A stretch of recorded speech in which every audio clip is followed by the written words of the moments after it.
Hello and welcome to the Misbehavior Podcast. My name is Colette. And I'm Kurt.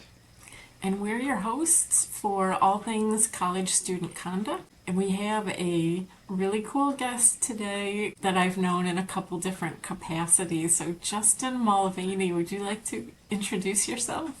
Sure. I am Justin Mulvaney, former student of Colette Shaw, and these days for professionally I am a conscious leadership and executive coach, and part of what I do under that umbrella is what we'll talk about here today, which is Enneagram coaching. Justin, I taught you in the classroom, not in my student conduct job, so I don't really know, I got to see the bright and shiny Justin. What were you like in real life as a college student, and did you ever get in trouble? Oh, what a question. No, I never got in trouble, and it would have gone against every single iota of my nature to get in trouble, at least in the first part of college. I remember... this will be very interesting as we get into my Enneagram type. When I was graduating high school and going to college, a mantra that I had around that time was, I'm done fucking around. And I remember going to college and being like, I'm going to get a 4.0. I'm going to be a perfect student. I'm going to do everything I want to do. I'm going to knock this out of the park. And so for at least probably the first 3 years of college, that was how I played until some things started to chip and I started to learn some more about myself, and I realized, oh, maybe this is not the path I want my life to be going on. But yeah, I never got into trouble in college. It would have been very against my nature. Should we jump right into Enneagrams? And Justin, we, on our very first episode when we launched, we talked about Enneagrams right off the bat. So this might sound familiar to people that have been on the misbehavior ride for a while, but can you explain, what are Enneagrams, where did they come from, and why did it speak to you? Sure. Enneagram is a psychographic assessment, a personality assessment. So I'm sure in the student conduct world, for many people, we're familiar with a lot of these. By the time I had discovered Enneagram, and we can actually talk about the first time I discovered Enneagram, I wrote it off very harshly. And then it came back to me probably about 5 years later, and that time it was introduced to me in such a way, and I think I was ready for it in such a way that it rocked my world when it came back to me. But Enneagram lives in the same universe as things like Myers-Briggs, DISC, Big Five. I had played with all of these beforehand. And what Enneagram does is it categorizes people, or it puts you into one of 9 types. And the types have a number and a descriptor. And the idea is all of us have all 9 of these types. So it's not that we're just one of them, but there tends to be one that we might say that we lead with. It lives the strongest in us. And Enneagram is both a developmental and a motivational based tool. And so what I mean by that is Enneagram lives in kind of the view of psychology that's in our upbringing, we develop a protective personality structure based on our wounds, based on our parents, our attachment with our parents.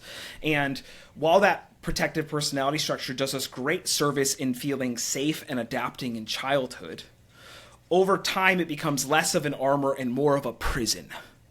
And what Enneagram's objective in doing is helping you see the prison that you put yourself in for good reason, and hopefully in starting to come to understand it and get to know it, understand how to begin to step out of the restrictions of that prison. That's probably the 2 ways that Enneagram really rocked my world were, one, its developmental nature. Most of the other things I'd come from before were, I would say they were categorical. It's like, here's your category, go have fun with it. Mm-hmm. Enneagram said, here's your category, here's the implication, and oh, by the way, here are some things you can start to do to escape it. And then Enneagram is also a motivational tool.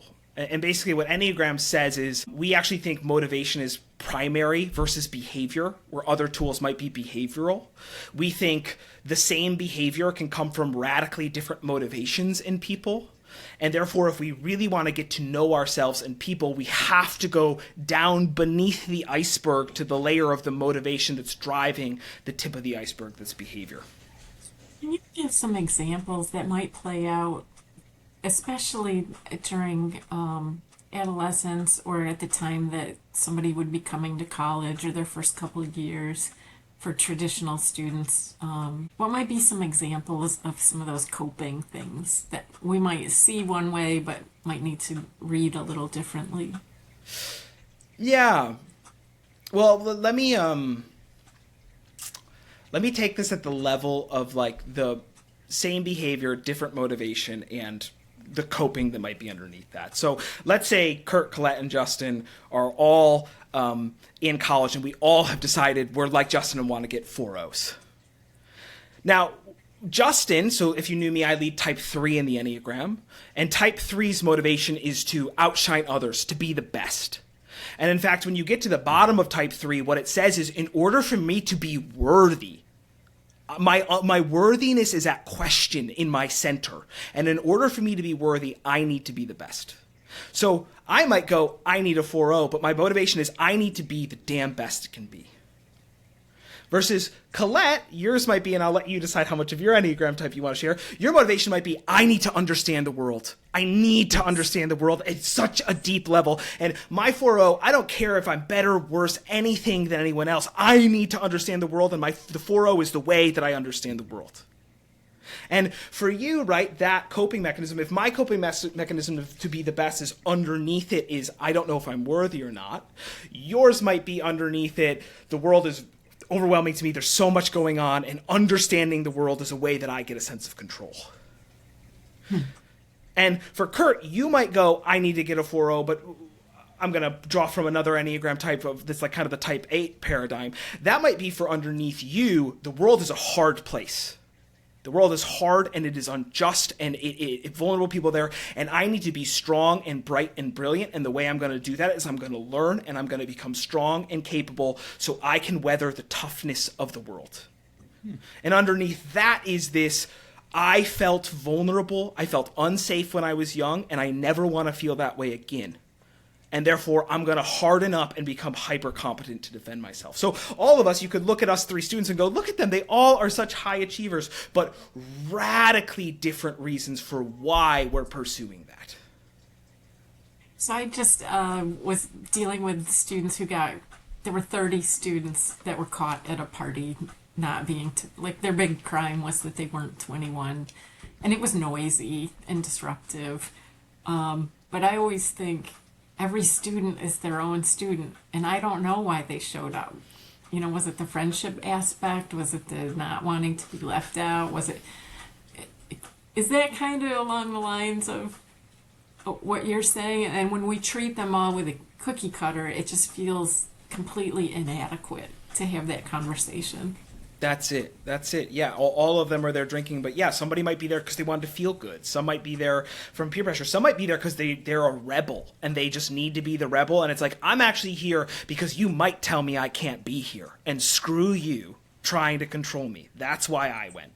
F you is why. And so, yeah, it's like if you really want to understand and work with that person, if you treat those all the same, I just view it as ineffective at worst and leaving a lot on the table. Can you say even more about that? Yeah, what I imagine that, like, if we talk about student conduct and what I'm up to in my world, what we're both in some sense in the business of is like transformation, is change.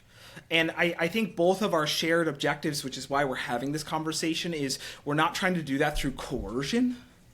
A firm belief of mine is coercion is actually a tremendous obstruction to change. And while sometimes it works short term, it tends to backfire tremendously. And so one of my beliefs is if you want to authentically invite like a person's development and transformation and evolution, you have to do so by understanding them deeply. That is the most profound way to drive sustained change in anybody, is understand how they got there at a very deep level and help them to see that. And in seeing that, my experience is like a plant when it's been given water and sunlight. The change starts to manifest spontaneously. Alignment tends to emerge. And that's why for me, there's nothing more, I don't know about you all, you answer this for you, there's no way to shut me down faster than assume why I did something and get it wrong. And be like, no, this is why. There's no way to get a faster screw you, I'm done with you, than to not, come with no curiosity and be like, you did this, it was bad, and I know why. And we are really different, Justin, like in our typings, I think. Very. And yet that same, like just wanting to be heard, wanting a chance to explain. Yeah. Now I feel like I should have looked at mine before I came on here, at least. Do you want to quickly, is it something you could Google? I'll see if I can find it, but the whole topic is fascinating to me. Because I was, Justin, I was a psychology major, and the very last class I took in my undergrad was a personality typing course. And we talked about a lot of them, but Myers-Briggs was the one that really jumped out at me, and it was the first time I started to see things about me that were preferences in a non-derogatory way, like the fact that I was an introvert. It wasn't a deficiency. It was just how I preferred to experience the world, and I found myself using it a lot in various forms. I think, Colette, we were using True Colors, which I think is just an MBTI. Mm-hmm. But what I love about this, what I think I hear you saying, is that MBTI is about like how you want to interact with the world, but this is about what motivates you to interact, or what motivates behavior, and that is so fascinating to me. And I can see immediately like the utility in not just working with students, but also with professionals, like the leadership team I work with. I'm like, wow, this would be a fascinating activity to do with our leadership team and understand the why behind the what. Yeah, I found that motivational component is so beautiful because, like, let's use an example. I work with a lot of high achievers. That's in my executive coaching practice. And it would be very easy to project my own motivation, which is I want to be the best, I want to shine brightly, onto them, but they have radically different motivations. Some of them are that type 8 challenger that went, yeah, the world wasn't unfair, and I'm trying to build a world that's more fair, and I'm fighting for justice, and that's why I'm striving. Sometimes a neighbor type to me, type 2s are called the givers or the helpers. Their deep motivation is I want to be liked and appreciated, and I want to do that by giving to and helping others. And they can look just like a 3. They can shine, but for them, it's not about outshining others. In fact, outshining others to them is like, whoa, whoa, whoa, whoa, whoa. I'm trying to make others shine brighter than me. And by that way, I get my needs met. And it's very, very fascinating to start to really dive deep in this. We have joked a little bit on this show that Kurt and I are like the yin and yang of hosts. That Kurt tends to be a rule follower, and I tended to be a rule breaker. And I wonder whether there's any Enneagramic basis for that, or I don't know who might be good at student conduct work for different reasons that they bring. Yeah. Well, the Enneagram stance, like, let's again step back and talk about Enneagram, is that one, no type is better or worse than the others. And every type can function at higher or lower levels of integration. And basically what we can say is integration is basically how aware am I of my type? How aware am I of when I'm showing up in what we'll call the high side of my type, which is the beautiful gifts of my type? And how aware am I when I'm showing up in the low side, which is the dysfunction of when I'm blind to my type? And when we think of the composition of like a team or something organizationally and potentially in student conduct, ideally we say the best team has all 9 types operating in an integrated state. That's the best team. And Enneagram 3, like me, one of my gifts is like I call myself and the people up around me to their best. And that's a beautiful thing. But when I'm in my dysfunction, I might be in my own unworthiness and going, no, I need to make sure I'm one up on everyone else. I need to make sure I'm shining so bright, because if I'm not okay. And that causes all sorts of chaos. And so in student composition, or student conduct, what I would imagine would be every type probably has some really beautiful gifts to bring to the field. And every type, when it's blind to itself, can be pretty radically destructive. I think in our office, we have a lot of similar types. And like, oh boy, we could do some amazing things, but oh shoot, what are all our blind spots right now? I wonder if ChatGPT knows me well enough to know what my Enneagram type is. Probably ask it to guess. Justin, in thinking about young people, I always tell them, like, I'm so jealous of your neuroplasticity and, like, your ability to learn right now compared to my brain. And that's sometimes a way I tiptoe in when we talk about substances, that all the good stuff they learn, they also learn addiction, learn dependency, sometimes for that reason. But does that mean, I mean, are young people in having a talk like this maybe a little bit more able to change and transform than I might be? Oh, what a beautiful question. My answer to that is yes and no. Like, I actually don't know. I notice I get really curious. I think young people are clearly like so capable of learning. Yeah, the neuroplasticity is through the chart. They just through the roof. They have more available. My experience with this type of work. Now, Enneagram, we can play it very surface level, and we can play it deeply spiritual. Right.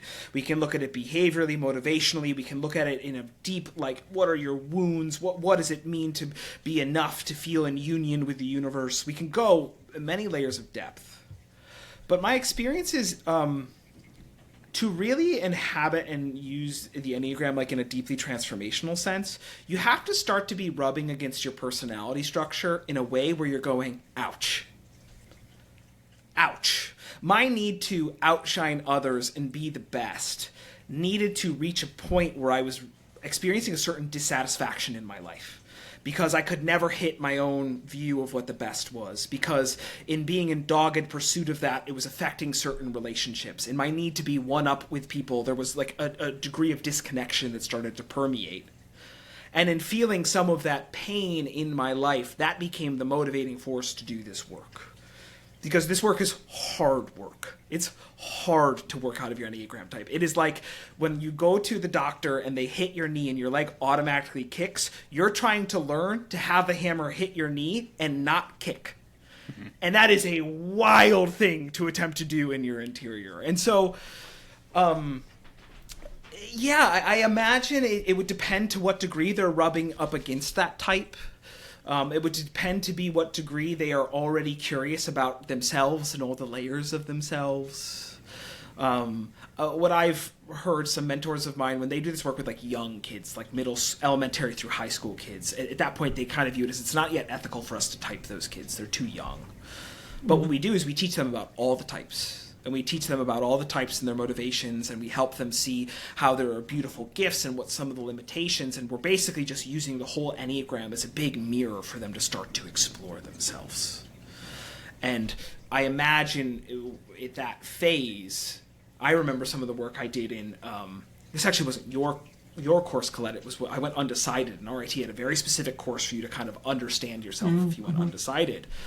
Some of those things, there was one or two exercises, one in particular that really profoundly illuminated to me the difference between me and a lot of my peers. And it was really eye-opening. And I think an exploration of Enneagram might help somebody. If they were younger, I would almost be like, my advice might be, don't worry about all the developmental work, but just use this to start to understand yourself, to differentiate yourself, to go, oh, wow, look, a lot of my friends are, types 1s, 2s, and 4s, and I think I'm at an 8 over here. How interesting. And so that might be the lens I would encourage a younger person to approach the Enneagram with. It's just like, ooh, what is there to learn about me here? Honestly, a good lens for an older person to use too. Mm-hmm. I don't know why I do half the things I do. So, if this can tell me, I would be very happy. I am curious though, like at what age do you feel like people are kind of baked into Enneagram types? And by baked in, you mean like we could type them and we'd be pretty sure that that's their type. Yeah, like I imagine that at some point it's still a little bit in flux, like the world around them is shaping them, but at some point it sort of becomes locked in. No? I'm curious, Colette, what your answer is to this, because I only feel comfortable speaking from the I, because I haven't contemplated this with a great deal of young people. Yeah. If I look back at me, Somebody skilled at Enneagram could have nailed me at 18. Right at 18, they could have gone, I know exactly what's going on there. And with the right questions, they could have found it. Beforehand, I'm not so sure. It starts to get kind of phasey, but around, for me, that cusp of exiting high school, going to college, I felt like I had formed enough where that thing of like, I really got to shine here, was pretty clearly formed for me then. So that does make me question. I always think about, the work that we do in higher education. It's at its base, in my opinion, it's helping students learn how to manage their own independence. So they come to college with a lot of baggage that they get from their parents, and sometimes a lot of opinions that are maybe not their own. And they spend that first year, hopefully, meeting people that are different from them and learning about themselves and about the world around them in a different way. So I do wonder, is there still some flexibility in there, or is the lens through which they are approaching this already sort of relatively grounded in an Enneagram type? I have some thoughts there, Colette. I'm curious, if you track back based on your experience with Enneagram so far, do you have a sense of when it's like, yeah, it was probably pretty clear that I was type 5 then? I remember it was hard. Sometimes during the coaching, Justin would be talking about something and it would send me back. I told a story to him that was mortifying to me about when I didn't get picked for cheerleading at the end of my 8th grade year. And how that was the moment when my sister got the phone call and she was walking out. I was practicing the piano. I can still remember these details. And I had this awareness that I don't have to cry. If she delivers bad news to me, I'm just going to go right back to practicing piano. I don't have a care in the world. And that was a moment that changed my life forever. But there are things I remembered from being 5 years old of lessons I learned.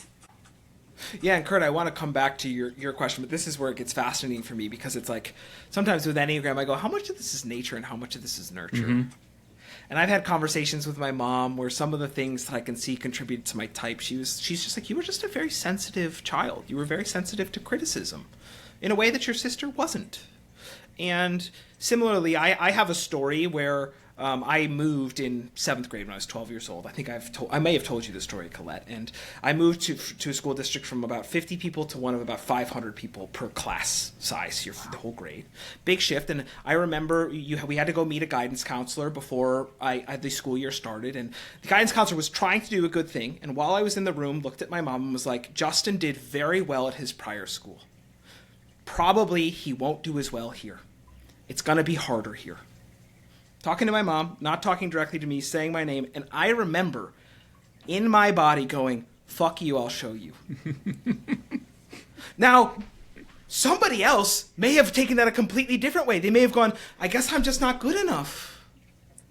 And so how much of that was my personality structure already forming? How much of that was nature and that emerging? I don't know, but it gets very interesting. But anywho, Kurt, coming back to yours, what my guess would be is we can learn our Enneagram structure.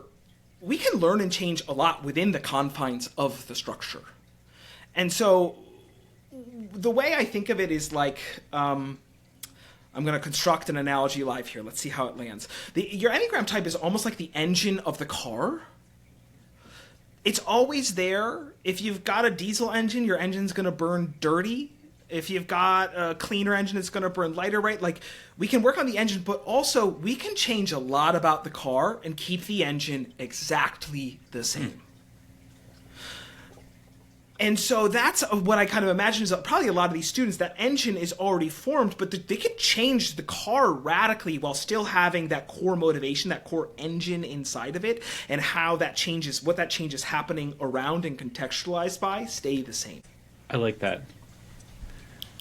I did ask ChatGPT, based on 2 years of conversation, what Enneagram type it thought I was. And it said that I am probably, most likely, a type 1 with a possible type 3 influence layered in. Or wing? Is a wing a thing? Wings are only your neighbor types. So you might okay. have a high 3 with a 1 influence, but As we're using those numbers, can I, Justin, have you always add the 1 blank type might be a wing of a 3 blank type? Because we're going to have mostly people who have never heard of this stuff before, and I don't want to lose them in the numbers. Yeah, and I'll add the motivation. We can kind of walk through all the types if we want to. We can talk about the structure if you'd like. But, Kurt, so it's saying that you probably lead type 1. Based on what you and Colette described about you two before, that was my inference off of very little data. So the And type... what do they call the 1? The 1 is called either the strict perfectionist or the reformer. And what the 1's core motivational engine is I need to be good and right. And so you can already imagine into that, okay, there's some beautiful things about a strict perfectionist or reformer. There's a right way to do things. There's a good way to do things, and we're going to do things the good and right way. The low side of type 1 is, I'm controlling, man. Things need to be done exactly my way. And oh, by the way, I look out to the world and I see all the way things aren't good and right, and that enrages me to my core. I want to burn the world down and reform it. Get out of my head, man. Come on. But yes, all of that. And Colette, I was thinking immediately of, I have 2 things as points of reference. One was when I was 4 years old, but the other was actually when I put together RA training one time and presented it to the hall directors, and they're like, no, this isn't going to work. And I was like, and that was the first time I was like, okay, I can't take a fully baked idea to a group of people and expect them to buy in, especially when some of them are like me and are just going to poke holes in it. And the other one, my mom told me that when I was like 3 and 4 years old, whenever there would be news on about protesters, I would go up to the TV and like pound on it and just start crying because there was like civil unrest. Wow. I don't remember this at all, but she said it was the first time she thought it was a fluke, and then it happened like 3 or 4 more times. So she just thought, okay, this is something that does not, like the world being upside down does not sit well with him. So Yeah. And now here you are as like a top level college administrator who also runs like a nonprofit foundation for fun. in my spare time, yes. Changing the world. No, this is fascinating. Yeah. Yeah, now what I want to say something is, Kurt, you and I, 1s and 3s look a lot alike. In fact, I so desperately wanted to be a 1. One of the hallmarks that I found with Enneagram is when you get your type, there's usually a little part of you that goes, don't be me, don't be me, don't be me, not me. That get out of my head you had, like, whoa, yeah. Get out of here with that, is usually a hallmark of the type. I tell people if you received your Enneagram type and you went, oh, yay, you probably didn't get your type. Because normally there's an experience of like, oh, damn it. So I've got a question for you, 1 and 3. But Justin, sorry, I'll let you finish your thought. You and I probably are going to look a lot alike in practice, right? We're probably both going to be really detail oriented. We're probably going to put together really high quality work output. We're really going to care about doing good and doing great. But when we look at our internal mechanics and the things that are also the ways and what's going to get us kind of triggered and reactive. Mm-hmm. Yours is very internally referenced. You're going, I have a set of ideals. I know what I believe is good and what I believe is bad. And I am living from those set of ideals. And I'm going to get reactive around like the good stuff isn't happening. Ooh. And your work is going to be, okay, can we be okay with things not being perfect? My drive to do that is going to be, I need others to see me as being amazing. And I'm not going to get reactive because a set of ideals aren't being met. I'm going to be getting reactive because I'm going, people are going to think I'm not the best. They're going to think I'm not good. And my work is going to be, am I okay with letting people have their thoughts about me?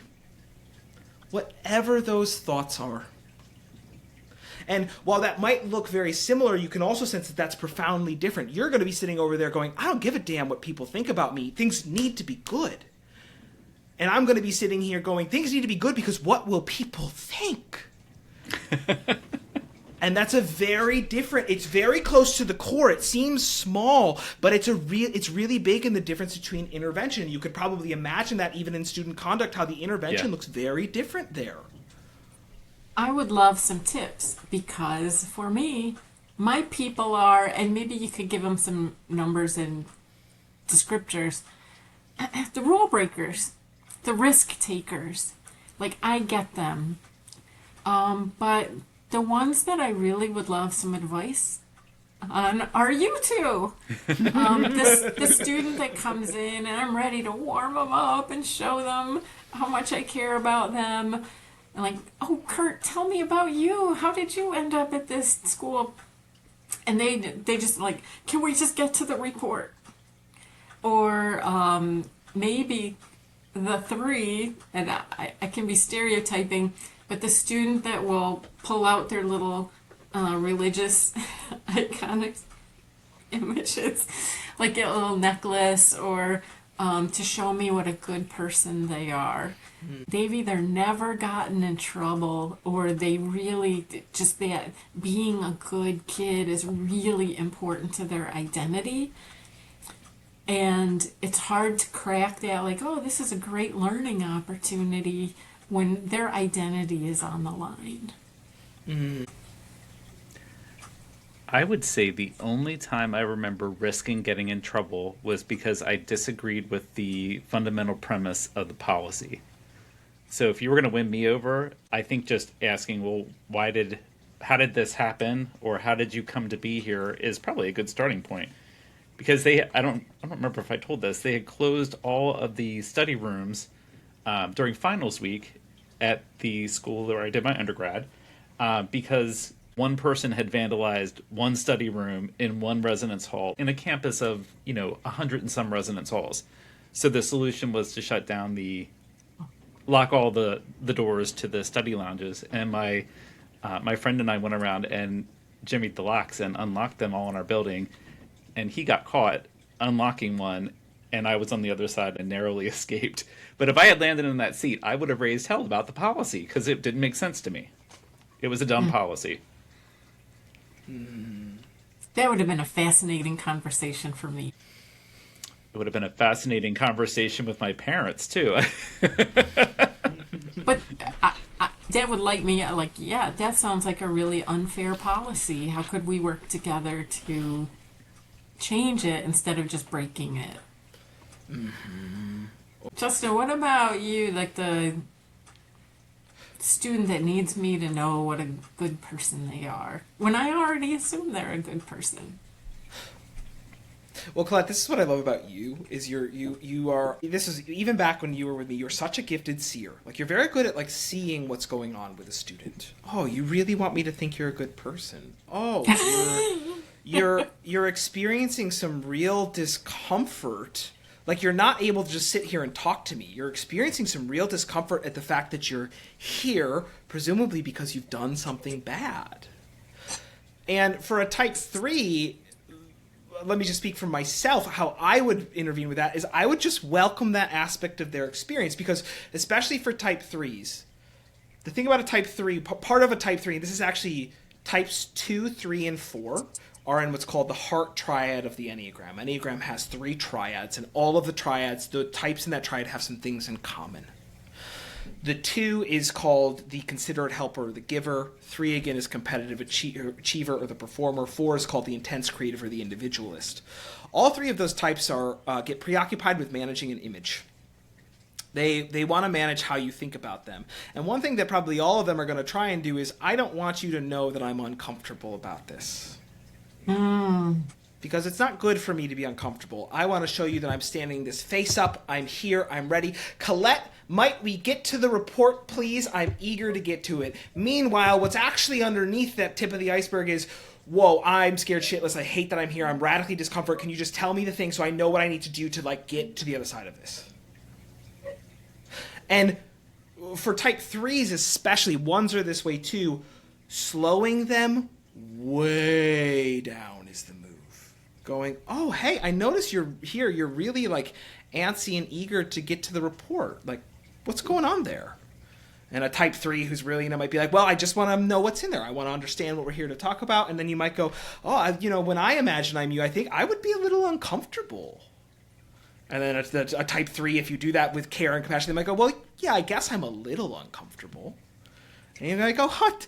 Tell me more about that. Tell me more about your discomfort here right now. And they might go, well, I'm not this type of person. This doesn't feel congruent with who I am. And suddenly, you're right in there. I have another question, and I think it's about the 3, is I feel like that discomfort can make that student disproportionately likely to lie. And not even just lie for themselves, but to implicate others.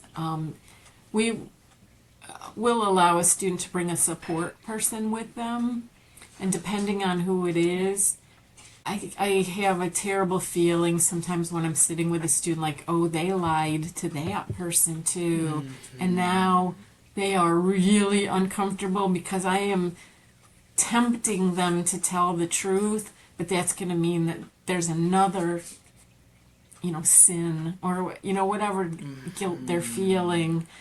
And, it just compounds itself, and my heart is breaking sometimes for those students because I'm like, they just want to be good. I don't know if you can unpack that a little bit. Let's talk a little bit about like some of the constructs of the Enneagram.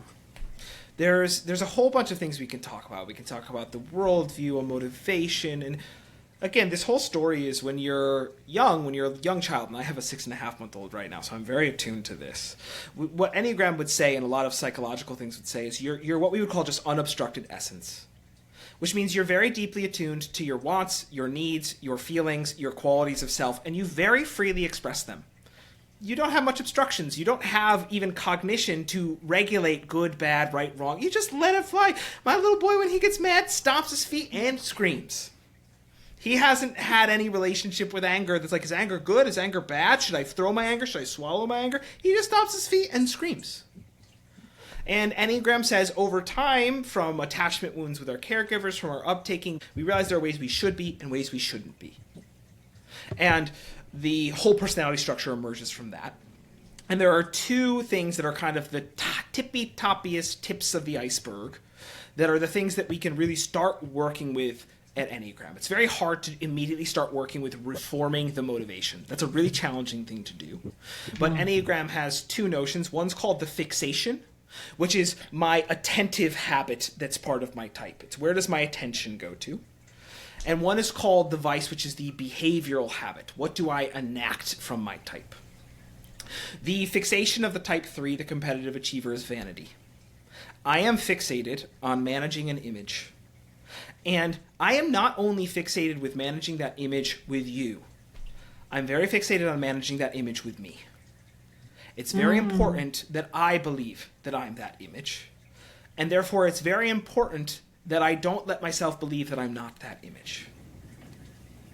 The tip-toppy piece of that for Enneagram 3, the vice, is deceit, which is I deceive others, but most importantly, myself about the truth of myself. And so for an Enneagram 3 in that situation, it might be I really need to believe that I'm a good person who doesn't do these types of things, despite the fact that there's a part of me that doesn't care about being good and just wanted to go out and get drunk with my friends. And from a developmental standpoint, what my work with that person is like, can you actually see that that part of you you're trying so hard not to be also has some really beautiful things in it? And sure. And it's normal. It's normal. Like, developmentally, it's normal. But here's the thing that you really have to work with as an Enneagram 3, and Enneagram 4s are this way too. An Enneagram 3 doesn't want to be normal.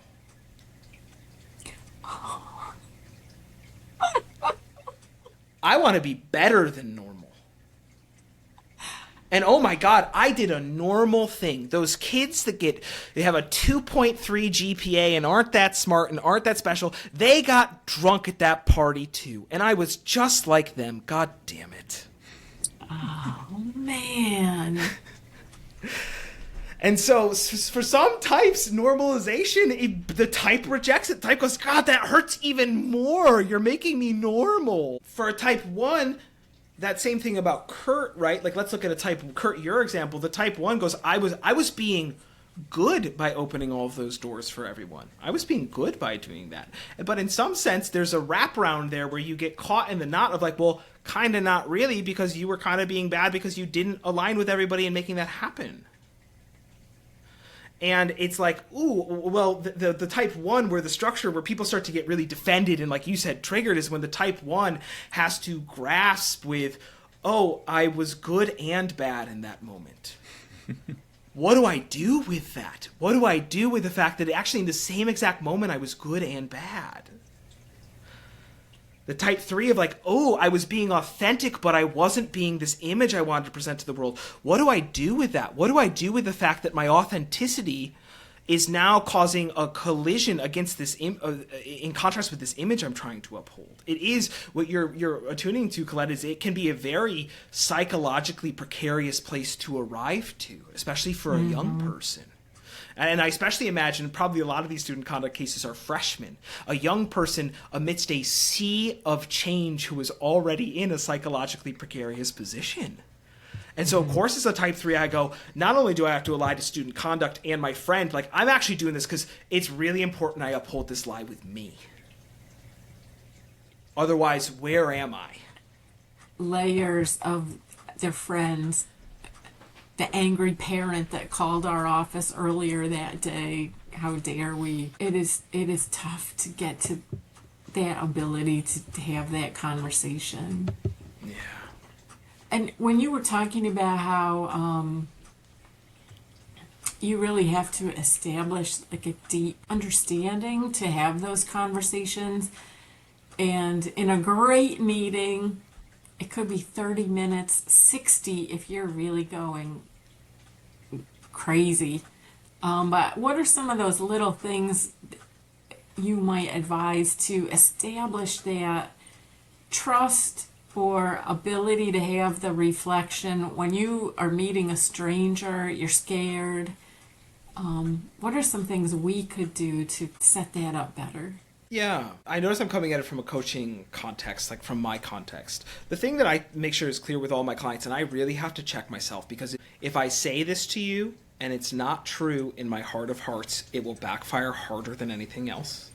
But the thing that I say to my coaching clients is I am here for you, entirely in service of you. I am here to support you. I am here to stand for you. I'm here to love and support you first and foremost. In the moments where I challenge you, my aim is to always be doing that in service of you and your growth and development. So just so you know, the reason why I'm here is for you right now. If I say that with truth from my heart of hearts, there's nothing faster that will disarm somebody.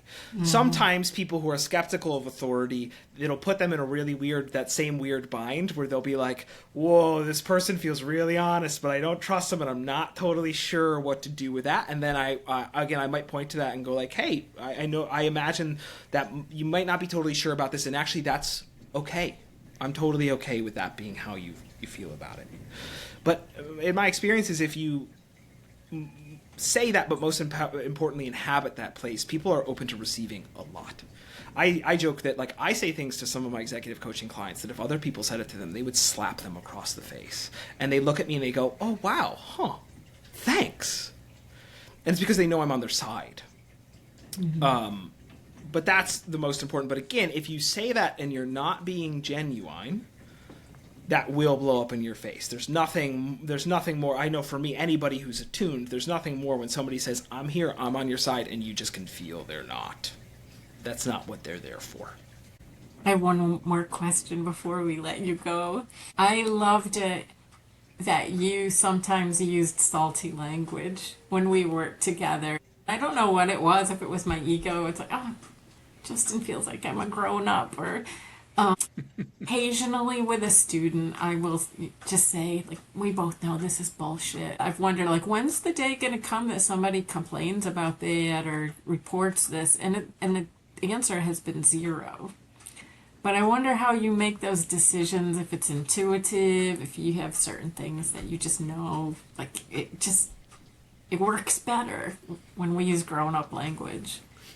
I'm going to bring this back to Enneagram because this kind of comes back to Enneagram and in my training, which is one of my jobs as coach is to help somebody reestablish contact with the essence that is behind or underneath that whole defended personality structure.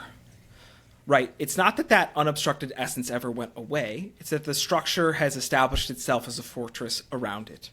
And we're attempting to deconstruct some of that fortress and make our way back to the essence, especially the essence that the fortress doesn't want to let leak out. I have a lot of tools and methodologies to do that. But actually the most effective way to do that for me is for me to live it. Is for me to walk my essence into the conversation and allow my essence to be an invitation to your essence to come forward and meet me. This is a thing that I did a whole year-long training with a conscious leadership group, and they hold this. They say in coaching, you need to be the being that can hold the field for transformation. And what that means is I bring my entire self and a big field of self-acceptance and love for myself there. And if the essence of me that wants to curse is uninvited into the room, that will show up in a subtle energetic field that says cursing isn't okay, and therefore this part of your essence also is not okay. And so for me, there is very much like in my training, we would call this like, what I attempt to have is what's called a through me state of consciousness, which is I just open myself into contact with my essence and I let whatever essence wants to come through as much as possible. I don't know the next thing I'm going to say even right now. It's just coming out from that essence. I can't tell you the next words that are coming out. And what I find is in inhabiting that, again, that's the most profound thing that I can do for somebody else, is just hold that field and be an invitation for their essence to come through too. And so cursing is one of the ways I do that. Probably especially because too, I find for a lot of the folks I work with, and probably in our culture, we have very malformed relationships with our anger. Like with the heat of anger and clarity in relationship. And like really what I want to signal is like, yeah, this is a really safe space to be pissed together. And if you need to curse and if you need to like let that heat out so we can learn to establish contact with it and work with it and learn its wisdom, I really want that to be in the space. And so that's where that comes through for me, is just, okay, when essence wants to say fuck, I let it come through and say it. I feel like my essence says that at least 10 times a day, so this is very refreshing. Apparently my vice is anger, though, according to ChatGPT, so interesting. Yeah, and Kurt, just to jump over to you, that's the type 1 anger that goes, I'm angry at how the world is wrong and bad. The world is supposed to be right and good, and the world is wrong and bad, and that enrages me. And while the gifts of the reformer are to be able to create goodness and rightness, what happens is that fixation with the wrongness and badness, one, it pisses them off to no end, and two, it actually shortcuts their ability to bring about the goodness and rightness they seek. Not to mention welcome in the wisdom of their so-called bad parts, to welcome in the wisdom of the rebel who wants to kick open those doors and be bad in service of the other people. Fascinating. Justin, where are some places, if somebody wanted to get in touch with you or at a good starting place, what would that be? If you want to get in touch with me, my website, justinmulvaney.com. You can also find me on LinkedIn, which is linkedin.com/Justin Mulvaney.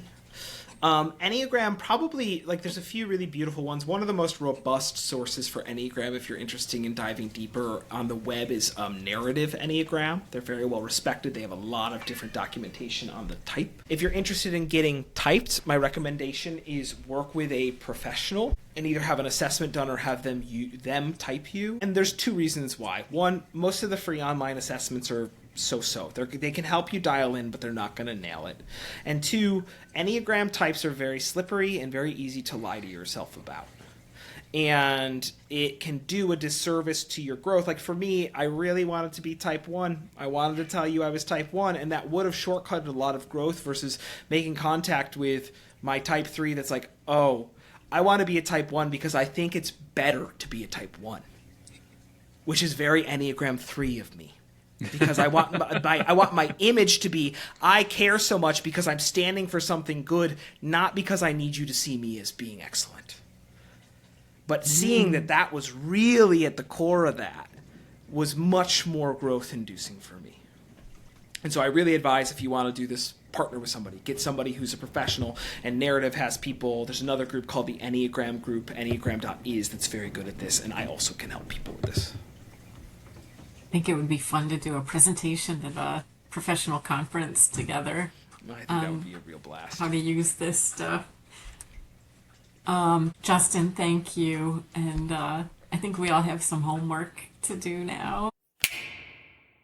I wanted to tell you a story too, because I've been thinking about you practicing the drums. I'm playing in a concert on Saturday, and it's been 20 years. And I remember when you joined the drum team at RIT, and then you quit because they were not up to your standards. And now I'm like, I totally get it now. And I was devastated that you did, because you were really good and they really needed you. But I can see why that wouldn't have spoken to you. Yeah. Yeah, and like the thing is, if I speak very personally of this on this journey, is like I'm always in an exploration of what right relationship with that part of me looks like. Because sometimes it's actually really wise of going, yeah, this isn't up to my standards and it's not in service of me to stay around here. And I actually think it's right to move on and to do the work to call in people, relationships, and partners who are going to meet my standards. And sometimes it's going, I think I really want to be connected with these people and in this circumstance, and in order for me to be fully present and genuinely enjoy this, I'm going to need to let go of the part of me that needs for everything to be the best. And so really, like, it's a very fine line and a really hard thing to tune in, honestly. And more and more I do this, the more I can tell in my body of, like, I can tell when there's a tightness in my body because something genuinely doesn't feel right, versus when there's a tightness but like an ease that's like, oh, I want to be here, but I'm scared that this isn't the best that it can be right now. And that's an indicator that I need to go and massage and relax my structure versus leave. But it's a very fine line, and I'm constantly in exploration of this with myself. But you made some brave choices when you were young. That choice to transfer, gutted. I'm sure I was not the only one that felt that way, but a lot of wisdom and trusting yourself at that time. Justin, thank you. Thanks, Colette.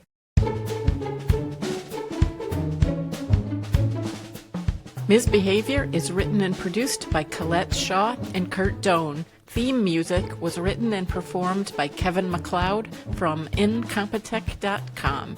You can contact Ms. Behavior at msbehaviorcollege@gmail.com.